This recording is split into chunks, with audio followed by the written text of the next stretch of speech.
नमस्कार बच्चों, संस्कृत कक्षा में आपका एक बार पुनः स्वागत है। जैसा कि आपको पता है कि हम व्याकरण पढ़ रहे हैं और व्याकरण के अंतर्गत हमने पुल्लिंग शब्दों का अध्ययन किया, स्त्रीलिंग शब्दों का अध्ययन किया, नपुंसकलिंग शब्दों का अध्ययन किया। अब एक हमारे कोर्स में होते हैं सर्वनाम शब्द। ठीक है, अब हमारे कोर्स में सर्वनाम शब्द हैं। अब हम आज से उनका अध्ययन करेंगे। ये देखिए, जैसे कि सर्वनाम शब्द जो होते हैं वो तीनों लिंगों में समान रूप से चलते हैं। ठीक है, और सर्वनाम शब्दों के अंतर्गत संबोधन नहीं होता है। देखिए बेटा, संज्ञा के स्थान पर प्रयुक्त होने वाले शब्द सर्वनाम कहलाते हैं। संज्ञा में सर्वनाम के स्थान सर्व शब्द से आरंभ होने वाले 35 सर्वनाम शब्द हैं जिसमें संबोधन नहीं होता है। और पाठ्यक्रम में निर्धारित सर्वनाम शब्द जो हैं हम उन्हीं का अध्ययन करेंगे। ठीक है, 35 का हमको अध्ययन नहीं करना है, हमको केवल उन्हीं का अध्ययन करना है जो हमारे 9वीं कक्षा के अनुसार हमारे पाठ्यक्रम के अंतर्गत हैं। आप देखो, तत् शब्द, तत् का अर्थ होता है वह। अब वह क्या है? पुल्लिंग शब्द है। ठीक है, पुल्लिंग शब्द का हम अध्ययन करेंगे। देखिए, विभक्ति, विभक्ति क्या है? प्रथमा विभक्ति। और वचन कौन सा हुआ? एक वचन, मतलब किसी एक व्यक्ति के लिए। ठीक है, द्विवचन दो के लिए और बहुवचन दो से अधिक चाहे कितने भी हो वह बहुवचन के लिए होता है। ठीक है, अब ये देखो, स, तौ, ते। अब द्वितीय विभक्ति का एक वचन तम, तो, तान। ऐसे ही तृतीय विभक्ति के एक वचन में तेन, ताभ्याम, तय। चतुर्थी विभक्ति के एक वचन में तस्मै, ताभ्याम, तेभ्य। पंचमी विभक्ति के एक वचन में तस्मात्, ताभ्याम, तेभ्य। ऐसे ही षष्ठी विभक्ति एक वचन तस्य, तयो, तेषाम। ऐसे ही सप्तमी विभक्ति के एक वचन में तस्मिन्, तयो, तेषु। तो इस तरह से ये हमारे रूप हो गए। किसके रूप हो गए? ये पुल्लिंग के।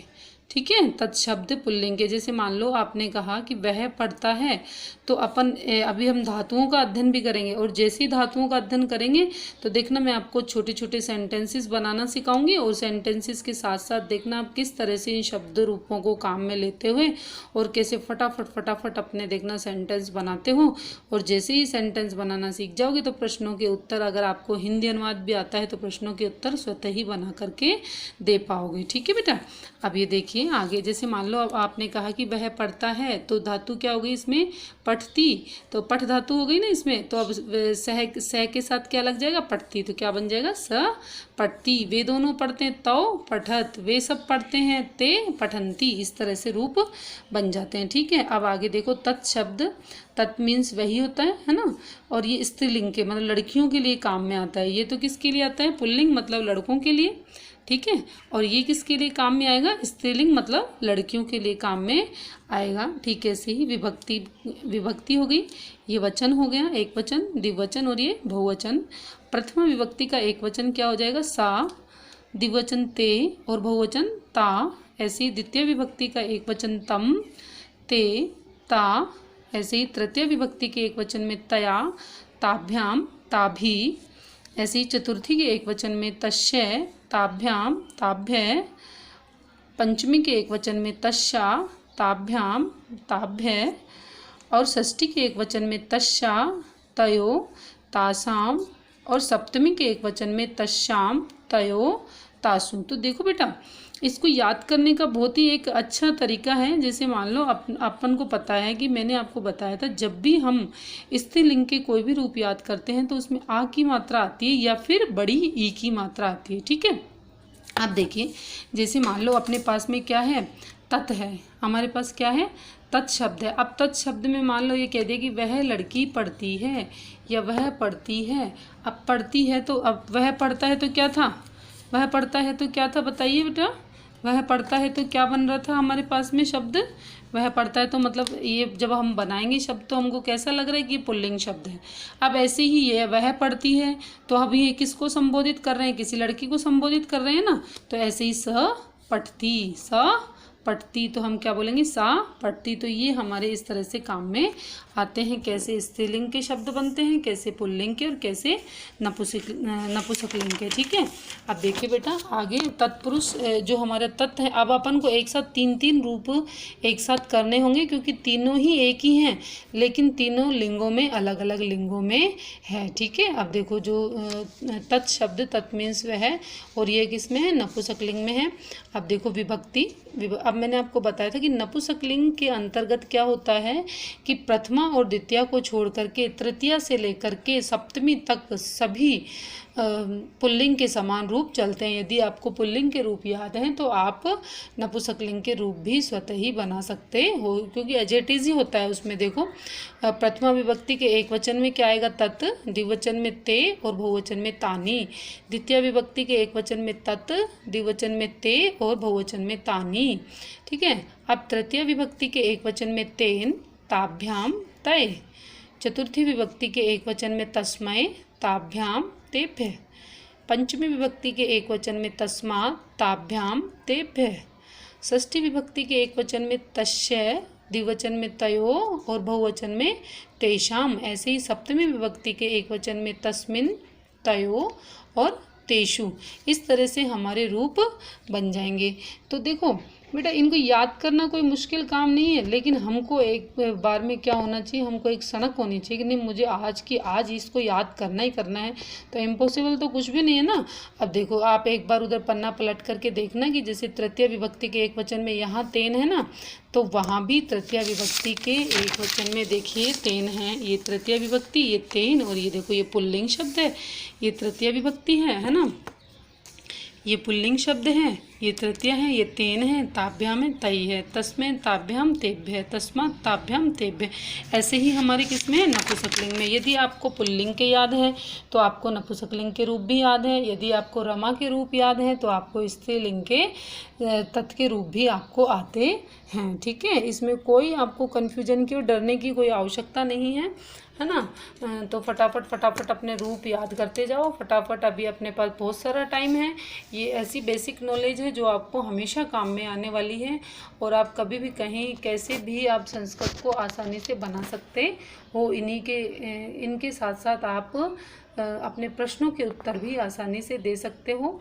ठीक है बेटा, अब देखिए गृह कार्य में आपको क्या करना है, तत् शब्द के तीनों लिंगों के रूप आपको याद करने हैं, स्त्रीलिंग, पुल्लिंग और नपुंसकलिंग। अब देखो प्रश्न को पढ़ो। अधोलिखित शब्दानाम, नीचे लिखे हुए शब्दों में अधोलिखित शब्दानाम निर्देशानुसारम, निर्देश के अनुसार रूपम लिखित है, रूप लिखें। अब देखो क्या है, प्रथमा विभक्ति के एक वचन में क्या है, तत्। ठीक है, तत् शब्द तीनों लिंगों में आपको लिखना है। अब इसका आंसर मैं आपको बता देती हूँ, है ना। अब प्रथमा विभक्ति है, एक वचन है। अब अपन को तीनों लिंगों में लिखना है तो पहले तो पुल्लिंग का लिखना है। ठीक है, तो क्या लिखोगे, सा, से, तौ, ते। फिर आपको लिखना है स्त्रीलिंग का, सा, ते, ता। फिर आपको लिखना है नपुंसकलिंग का, तत्, ते, तानी। ठीक है, इस तरह से तीनों लिंगों में लिखना है। ठीक है ना। ऐसे तत् शब्द पुल्लिंग शब्द, तत् शब्द जो है वो पुल्लिंग में आपको बताना है, प्रथमा विभक्ति का बहुवचन बताना है। ठीक है, तो क्या होगा, से, तौ, ते। तो ते इसका बहुवचन हो जाएगा। ठीक इसी तरह से आपको तत् शब्द की स्त्रीलिंग चतुर्थी विभक्ति का एक वचन आपको बताना है। अब स्त्रीलिंग में क्या था उसमें बताइए, आपने याद किया, देखा। आप इसका आंसर स्वतः याद करके लिखिएगा। ठीक है, अब नेक्स्ट देखो, तत् शब्द स्त्रीलिंग पंचमी विभक्ति का बहुवचन, वही अपने आपको याद करके लिखने हैं ना। अब याद करके लिखना। अब तत् शब्द नपुंसकलिंग षष्ठी विभक्ति का एक वचन क्या होगा वो भी आप याद करके लिखना। वो तो एक वचन और द्विवचन, एक याद कर लिया तो एक वचन और द्विवचन दोनों ही आपको स्वतः ही याद हो जाएंगे। ठीक है ना। अब ये आपके तो थे गृह कार्य के प्रश्न जो कि आपको कॉपी में करने हैं, है ना। और आपने कितना पढ़ा, कितना याद किया, ये भी तो मेरे को पता चलना चाहिए ना। इसलिए मैंने आपके लिए आज भी एक रिवीजन टेस्ट बनाया है। ये रिवीजन टेस्ट आपके लिए जब भी क्लासें होंगी तब आपके लिए, यदि कोई पाठ आपको पढ़ाया जाएगा आगे, कोई सामग्री या विषय वस्तु आपको दी जाएगी आगे, तो उससे रिलेटेड आपसे एक छोटा सा टेस्ट भी लिया जाएगा। इस टेस्ट को आप शाम तक कभी भी दे सकते हो। ठीक है। ऐसा नहीं है कि जैसे ही आपके पास में सामग्री आई और आप है ना तुरंत उसको कैसे देंगे, इतनी जल्दी कैसे देंगे, या फिर आप 1-2 दिन में भी जवाब दे सकते हो। ये कोई ज़रूरी नहीं है कि आप आज के आज ही आपको जवाब देना है, ठीक है। अब ये देखिए रिवीजन टेस्ट, देखिए आपको जो रिवीजन टेस्ट देना है वो देखिए बेटा। निम्नलिखित शब्दानाम निर्देशानुसारम रूपम लिखिते, निम्नलिखित अधोलिखितः शब्दानाम निर्देशानुसारम रूपम लिखिते। नीचे लिखे हुए शब्दों के निर्देश के अनुसार आपको रूप लिखने, जैसे तत् शब्द पुल्लिंग, पंचमी विभक्ति का आपको बहुवचन बताना है, ठीक है। ऐसे ही अब 3 लिंग लिखवाए मैंने, तो आपको पुल्लिंग का बताना है, ठीक है। ऐसे ही तत् शब्द पुल्लिंग सप्तमी विभक्ति का एक वचन बताना है। तत् शब्द स्त्रीलिंग द्वितीय विभक्ति का बहुवचन बताना है बेटा, ठीक है। अब तत् शब्द स्त्रीलिंग तृतीय विभक्ति के तीनों लिंगों, तीनों वचनों में, एक वचन, द्विवचन और बहुवचन, तीनों वचनों में आपको लिखना है, ठीक है। देखो तत् शब्द स्त्रीलिंग है और तृतीय क्या है, विभक्ति है, और तीनों वचनों में लिखना है। तृतीय विभक्ति के तीनों वचन लिखने हैं, एक वचन, द्विवचन और बहुवचन, ठीक है। अब ऐसे ही तत् शब्द नपुंसकलिंग तृतीय विभक्ति का एक वचन बताना है। तत् शब्द नपुंसकलिंग है ना।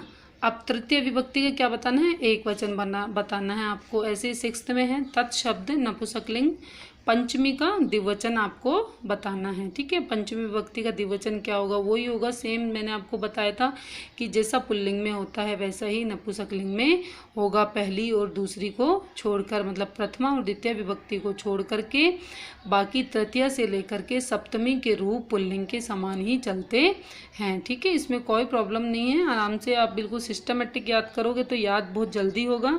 रटने से याद नहीं होती बेटा। ग्रामर हमेशा, अपने संस्कृत भाषा की ग्रामर इतनी अच्छी है कि पूरे में आपको बिल्कुल गणित के जैसे आपको बिल्कुल सीधे सीधे सीधे सीधे आपको ये मिलेंगे कि भाई यहाँ से अपन को इसको जोड़ना है, यहाँ से अपन को इसको जोड़ना है। इसमें आपको कोई समस्या नहीं है, बिल्कुल साइंटिफिक होती है, ठीक है ना। जिस तरह से मैथमेटिकली अपन वर्क करते हैं ना कि भाई गणित के अंदर जैसे सूत्र लगाते जाओ आंसर पाते जाओ, सूत्र लगाते जाओ आंसर पाते जाओ, है ना, वही वाली यहाँ पर भी वही वाला नियम चलता है। जैसे जैसे आपने सही सही जगह पर सही चीज़ का प्रयोग किया और आपको आपका उत्तर मिल जाएगा, है ना। सभी छात्र पूर्व टेस्ट के अनुसार ही प्रश्नों के उत्तर यूट्यूब के माध्यम से, टीका के माध्यम से, टीका और कमेंट एक ही बात होती है, के माध्यम से आप मुझे देंगे। और छात्र अपना नाम और कक्षा भी लिखें। गत कक्षाओं में भी बच्चों ने मेरे साथ में जुड़ कर के मुझे रिवीजन टेस्ट के माध्यम से अपने उत्तर दिए। वेरी गुड बेटा। बिल्कुल जितने भी बच्चों ने मुझे उत्तर दिए उन सभी बच्चों के आंसर ठीक थे। कुछ एक आध बच्चे ऐसे थे जिनके एक आध क्वेश्चन गलत थे। सब आराम से इस बार फिर इस टेस्ट के माध्यम से जुड़ कर के आप मुझे आंसर दें। यदि कुछ समझ में नहीं आया तो आप मुझसे पूछ सकते हैं। आपको मेरे द्वारा दी गई जानकारी यदि अच्छी लगी तो आप इस चैनल को लाइक करें, शेयर करें, सब्सक्राइब करें और अपने मित्रों के साथ भी जानकारी को बांटें। घर पर रहें, सुरक्षित रहें। जय हिंद, जय भारत, नमस्कार।